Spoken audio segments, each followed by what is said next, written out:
ഹരേ കൃഷ്ണ. ജയ് ജയ് ശ്രീ രാധേശ്യാം. ശ്രീ ഗുരുവായൂരപ്പ ശരണം. എൻ്റെ പ്രിയപ്പെട്ട എല്ലാ കൂട്ടുകാർക്കും ഹൃദയം നിറഞ്ഞ ക്രിസ്മസ് ആശംസകൾ. രാധേശ്യാം ചാനലിലേക്ക് എൻ്റെ എല്ലാ കൂട്ടുകാർക്കും സ്വാഗതം. ഇന്ന് ഞാൻ മനസ്സ് എങ്ങനെ ക്ലീൻ ആക്കാം എന്ന വിഷയത്തെക്കുറിച്ച് സംസാരിക്കാനാണ് വന്നിരിക്കുന്നത്.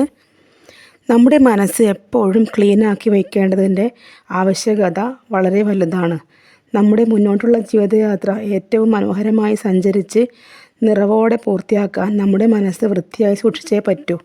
പ്രധാനമായും നമ്മുടെ മനസ്സ് വൃത്തികേടാവുന്നത് മറ്റുള്ളവരോടുള്ള പകയും ദേഷ്യവും ഉള്ളിൽ നിറയുമ്പോഴാണ്. മറ്റുള്ളവരോട് എന്തെങ്കിലും തരത്തിൽ ദേഷ്യം തോന്നിയാൽ അവരോട് പിണങ്ങേണ്ടതിനു പകരം അവരെ മനസ്സിലാക്കി വയ്ക്കുക. എന്നിട്ട് അവരോട് ഇടപെടുമ്പോൾ നമ്മൾ നേരത്തെ അവരിൽ നിന്ന് പഠിച്ച പാഠം മനസ്സിലോർത്ത് സംസാരിക്കുക.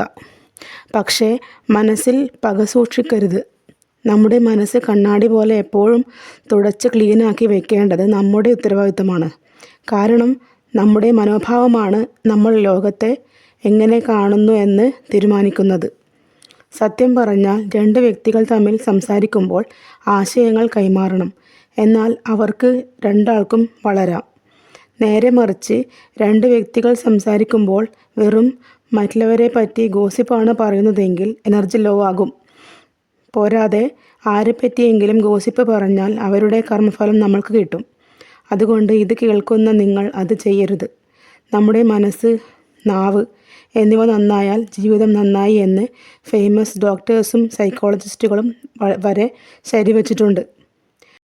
നമ്മുടെ മനസ്സും നാവും നന്നാവാൻ ഏറ്റവും നല്ല മാർഗം ഭഗവാന്റെ നാമജപമാണ് എന്ന് ഞാൻ എപ്പോഴത്തെയും പോലെ ഇന്നും എൻ്റെ പ്രിയ ചങ്ങാതിമാരെ നിങ്ങളെ ഓർമ്മിപ്പിക്കുന്നു. അപ്പോൾ ഇന്നത്തെ വീഡിയോ ഇത്രയേ ഉള്ളൂ. എല്ലാവർക്കും ഭഗവാന്റെ അനുഗ്രഹം ഉണ്ടാവട്ടെ. ഹരേ കൃഷ്ണ. ജയ് ജയ് ശ്രീ രാധേശ്യാം. ശ്രീ ഗുരുവായൂരപ്പ ശരണം.